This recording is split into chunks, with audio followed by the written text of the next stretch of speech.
यहाँ पर पहला जिला आता है पश्चिमी सिंहभूम।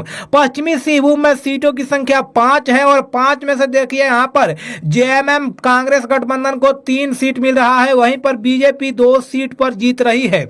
इसी के साथ आगे बढ़ते हैं। अगला जिला आता है पूर्वी सिंहभूम। पूर्वी सिंहभूम में सीटों की संख्या 6 है और 6 में से देखिए यहाँ पर जेएमएम पार्टी कांग्रेस गठबंधन यहाँ पर 3 सीटों पर लीड करती हुई नजर आ रही है। वहीं पर आप सबको बता दें कि बीजेपी भी यहाँ पर 3 सीटों पर लीड करते हुए कांटे की टक्कर दे रही है। कहीं ना कहीं जबरदस्त तरीके से पूर्वी सिंहभूम में दोनों पार्टियां 3-3 सीटों पर लीड करती हुई नजर आ रही है। इसी के साथ आगे बढ़ते हैं। अगला जिला आता है कोडरमा। यहाँ पर देखिए सीटों की संख्या 1 है और 1 में से यहाँ पर जेएमएम पार्टी कांग्रेस गठबंधन का सुपड़ा साफ है। यहाँ पर बीजेपी के खाते में जाता हुआ 1 सीट बढ़त बन रहा है। वहीं पर आपको बता दें कांग्रेस के खाते में भी यहाँ पर 1 सीट भी नहीं मिल रहा है। अगला जिला आता है रांची। रांची में सीटों की संख्या यहाँ पर 7 है और 7 में से बीजेपी को यहाँ पर देखिए जेएमएम पार्टी कांग्रेस गठबंधन को 4 सीट मिल रहा है, वहीं पर बीजेपी को 3 सीट मिलता हुआ नजर आ रहा है।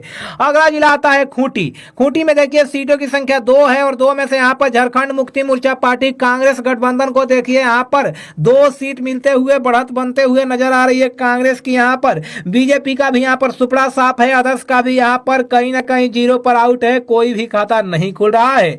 आप सभी को बता दें कि झारखंड में इस बार जबरदस्त तरीके से रिजल्ट निकलता हुआ नजर आ रहा है, क्योंकि हेमंत सोरेन vs चंपाई सोरेन इस बार की चुनाव हो गई थी। आप सभी को पता ही होगा, जब से चंपाई सोरेन बीजेपी में शामिल हुए हैं तब से इन्हीं के कहीं ना कहीं चेहरा पर इस बार की रणनीति बनाई गई थी। और आप सभी को बता दें कि एक और चर्चित चेहरा था यहाँ पर जयराम महतो का। चुनाव से पहले बहुत ही चर्चा देखा जा रहा था, लेकिन यहाँ पर अब सीट निकलता हुआ नहीं दिख रहा है। कहीं ना कहीं सबसे ज्यादा हेमंत सोरेन झारखंड मुक्ति मोर्चा पार्टी का ही यहाँ पर सीट निकल रहा है। कांग्रेस ही आगे निकलती हुई नजर आ रही है झारखंड में। तो आगे बढ़ते हैं। अगला जिला आता है गढ़वा। गढ़वा में देखिए सीटों की संख्या 2 है और 2 में से जेएमएम पार्टी कांग्रेस गठबंधन को यहाँ पर 0 का 0 सुपड़ा साफ है। बीजेपी के खाते में दोनों के दोनों सीट जा रहा है, अदर्स का भी यहाँ पर खाता नहीं खुल रहा है। अगला जिला आता है लोहरदगा। लोहरदगा में देखिए सीटों की संख्या 1 है और 1 में से जेएमएम पार्टी कांग्रेस गठबंधन के खाते में 1 सीट जाता हुआ नजर आ रहा है। बीजेपी के खाते में यहाँ पर 0 का 0 सुपड़ा साफ है। बीजेपी के साथ साथ अदर्स का भी यहाँ पर वही हाल है।